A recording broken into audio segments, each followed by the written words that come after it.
হযরতে ফাতিমা, হযরতে আলী, হযরতে হাসান হোসেন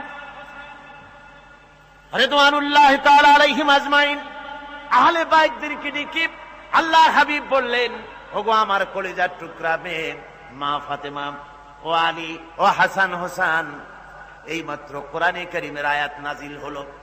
আল্লাহ রাব্বুল আলামিন আমাকে বলতে বলেছেন, আমি জানি না, আমি নবী জানি না কিয়ামতের দিন আল্লাহ আমার সাথে কি ব্যবহার করবেন, আর আমি এও জানি না যে আল্লাহ রাব্বুল আলামিন তোমাদের সাথে কি ব্যবহার করবেন।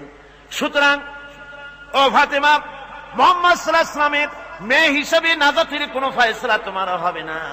ও হাসান হোসেন, মুহাম্মদ সাল্লাল্লাহু আলাইহি ওয়াসাল্লামের নাতি হিসেবে তোমাদের ফয়সালা হবে না।